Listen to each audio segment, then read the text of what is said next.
Today we will discuss interrogative sentences of direct and indirect speech. So interrogative sentences, these are the two types of interrogative sentences. One is interrogative sentences starting with the WH family, and second is an interrogative sentence starting with helping verb. So number one is that a sentence starting with the WH family is when, why, who, where, who, whom. All these words are said to be a WH family words. इन सब अल्फाज को जो है WH family words कहा जाता है.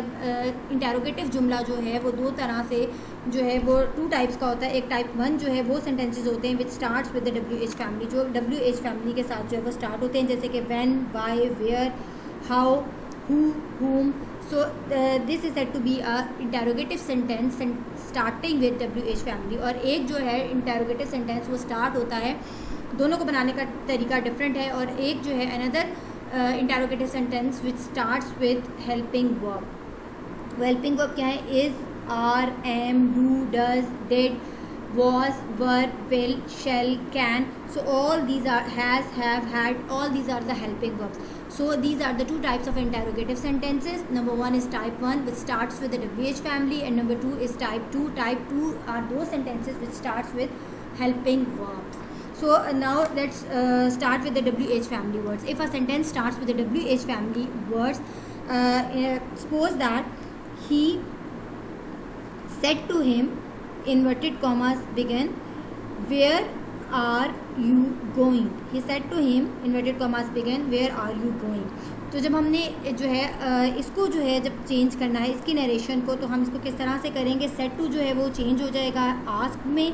He asked him and you will remove the inverted commas remove हो जाएंगे, और वेयर जो है वो एज इट इज़ ही रहेगा. WH फैमिली का वर्ड जो है वो एज इट इज़ ही रहेगा. Where are you going? Now you have to identify the tense, क्योंकि इसमें जो रिपोर्टिंग स्पीच है वो पास्ट में है, इसलिए tense of the reported speech will be changed. अब देखें इसका जो टेंस है रिपोर्टेड स्पीच का वो कौन सा टेंस है? Where are you going. ये प्रेजेंट कंटिन्यूस है, तो it will be change into the past continuous. ये किस में तब्दील हो जाएगा? ये पास्ट कंटिन्यूस में तब्दील हो जाएगा. लेकिन जब इसको आप चेंज करेंगे तो आप इसका जो इंटेरोगेशन है, इसका क्वेश्चन जो है वो ख़त्म कर देंगे, इसको सिंप्लीफाई कर देंगे. यानी कि वेयर आई वॉज गोइंग, और eight the and now you will use full stop instead of question mark. यानी कि आप, वरना आप ये होता है ना कि यूजुअली जब हमने टेंसेस किया तो मैंने आपको बताया था कि जब आप व्हेन, वाई, वेयर या WH फैमिली का कोई वर्ड यूज़ करते हैं और जुमला इंटेरोगेटिव बनाते हैं तो हेल्पिंग वर्ब आप यूज़ करते हैं बिल्कुल बिगनिंग में सेंटेंस के. तो यहाँ पर जब आप इसको चेंज करेंगे तो वेयर के बाद आप इसको हेल्पिंग वर्ब नहीं लगाएंगे, बल्कि हेल्पिंग वर्ब को आप सब्जेक्ट के बाद लगाएंगे. Where I was going, at the end you will use full stop. इसी तरह लुक एट अनदर एग्जाम्पल. एक और एग्जाम्पल देखें. They said to him, inverted commas began, what is your name? What is your name? Again the sentence is starting with the WH family. They said to him, they asked him. what as it is आएगा, inverted commas को आप remove कर देंगे.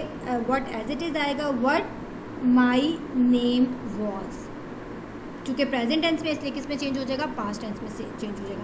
तो ये है interrogative sentences of the type 1. अब type 2 की तरफ आते हैं. टाइप 2 में वो सेंटेंसेस हैं which starts with the helping verb, जैसे do, does, did, are, was, were, is, are, am, has, have, had. All these are the helping verbs. Will, shall, can.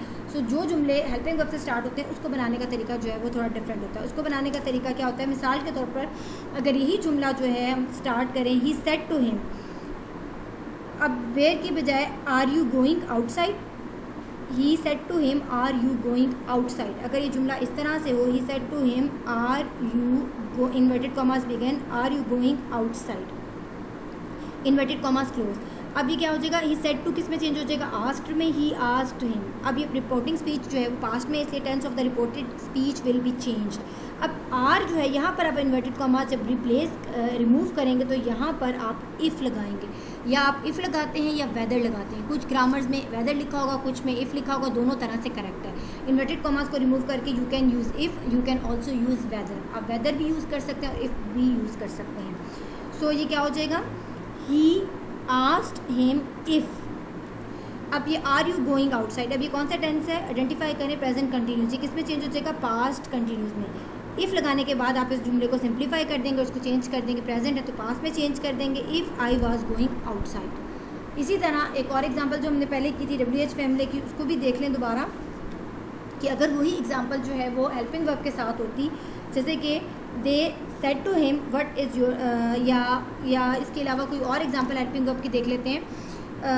They said to him did you appear in the exams, did you appear in the exams, inverted commas close. अब ये देखें, अब ये भी जो है किससे start हो रहा है, हेल्पिंग वर्ब से स्टार्ट हो रहा है। ही आस्क्ड हिम, यानी कि मैं दोबारा रिपीट करती हूँ example, he said to him did you appear, he said to him inverted commas begin did you appear in the exam, ठीक है जी, इन्वर्टेड कॉमास क्लोज। अब ही सेड टू हिम की जगह क्या हो जाएगा, asked, he asked him, inverted commas आप remove कर देंगे, और डिड जो है ये हेल्पिंग वर्ब से स्टार्ट हो रहा है, इसलिए आप इन्वर्टेड कॉमास को रिमूव करके यहाँ पर क्या यूज़ करेंगे, इफ़।